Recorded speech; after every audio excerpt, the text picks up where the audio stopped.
All right, let's dive right into this explainer and break down Act 3, Scene 2 of Shakespeare's Julius Caesar. Because look, this isn't just the absolute turning point of the play. It's honestly, arguably, the greatest rhetorical masterclass in all of literature. We're going to cover every single essential quote, literary device, and psychological tactic you need to completely ace your exams.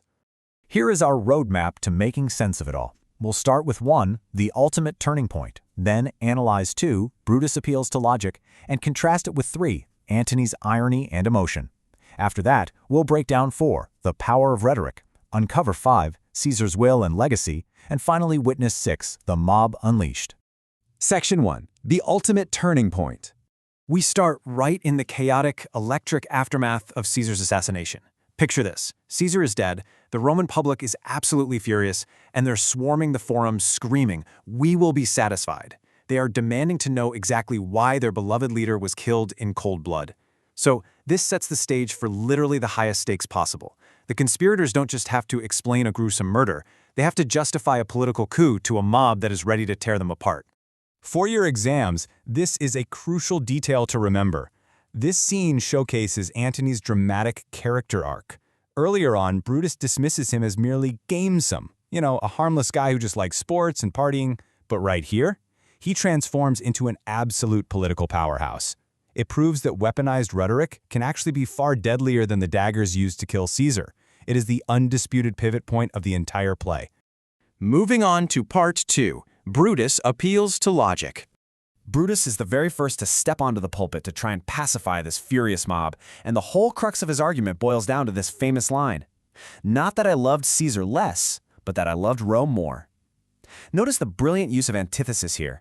Brutus balances his phrases perfectly to frame the murder not as an act of hate or jealousy or some personal grudge, but as a noble, unavoidable sacrifice for the Republic.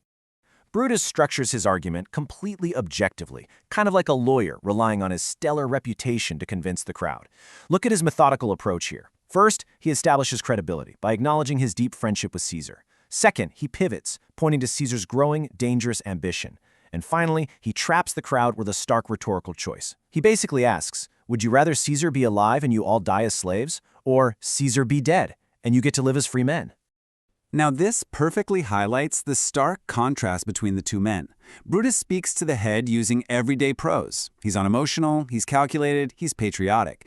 Antony, on the other hand, is about to speak directly to the heart, using the poetic, rhythmic flow of blank verse. While Brutus deals in abstract ideas of freedom, Antony is bringing the bloody, visceral reality of Caesar's body right onto the stage. Which brings us to Section 3, Antony's irony and emotion. Antony arrives with Caesar's body. He's been given permission to speak, but only if he promises not to blame the conspirators. Brutus thinks he's completely boxed Antony in, but he couldn't be more wrong. Antony opens with these legendary lines. Notice the order. Friends, Romans, countrymen. He appeals to them as equals and companions first, which is totally unlike Brutus, who commanded them like a superior. By claiming he comes to bury Caesar, not praise him, he totally disarms the hostile crowd, lowering their defenses so they'll actually listen to what seems like an innocent funeral tribute. He then masterfully uses verbal irony, repeating the phrase honourable men over and over again. Every single time he lists a wonderful, selfless thing Caesar did for Rome, he follows it up by saying, but Brutus says he was ambitious, and Brutus is an honourable man. Through sheer repetition, he completely hollows out the word honourable until the crowd realizes it actually means murderer. Alongside that irony, Antony leans heavily on pathos. He openly weeps. He cries that his heart is in the coffin with Caesar. He actually stops speaking, claiming he's just too overwhelmed by grief to continue. This dramatic pause is brilliant stagecraft, really. It gives the crowd a moment to digest his words, and their own sorrow and anger begin to bubble right to the surface. Part 4. The power of rhetoric. Let's look at the specific, high-level rhetorical devices Antony uses to completely dismantle Brutus's logical defense, because this is where the manipulation goes into overdrive. He uses a technique called preteritio, which is basically calling attention to something by pretending you're going to ignore it. Think of it as reverse psychology on steroids. He dangles a parchment with Caesar's seal, casually mentions it's his will, but insists it would make them far too mad to hear it. Naturally, the crowd absolutely begs him to read it. He also deploys erotema, the use of rhetorical questions. He doesn't just call Brutus a liar outright. No, instead, he asks these calculated questions that force the audience to connect the dots and arrive at that conclusion all by themselves. I thrice presented him a kingly crown, which he did thrice refuse. Was this ambition? By reminding the crowd of the recent Lupercal festival, he provides hard, factual evidence that shatters Brutus's abstract claims. I mean, if a man refuses a crown 3 times in public, how on earth can he be a tyrant? He makes Brutus's entire justification look completely ridiculous. Section 5. Caesar's Will and Legacy. To drive his final points home, Antony does something physically remarkable. He actually comes down from the elevated pulpit to stand right in the middle of the crowd. He breaks that barrier between speaker and audience to make the experience deeply intimate. He lifts Caesar's bloody cloak, pointing to the specific stab wounds made by Cassius, Casca, and finally Brutus.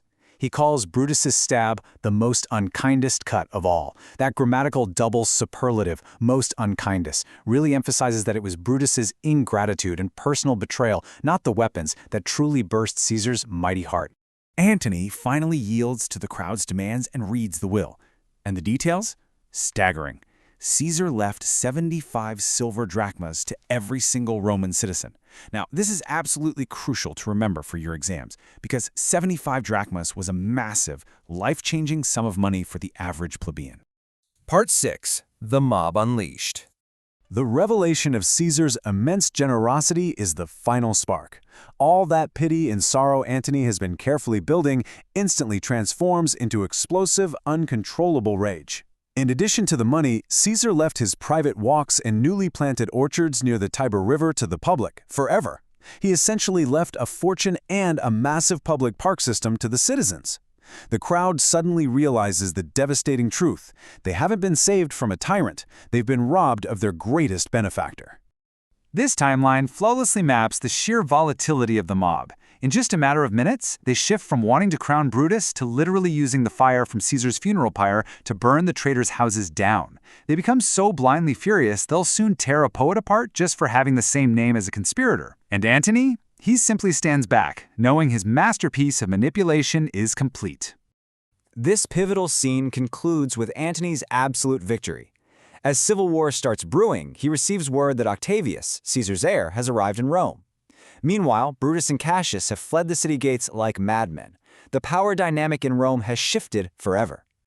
So, as we wrap up this explainer and this incredible masterclass in political persuasion, I want to leave you with a provocative thought to consider.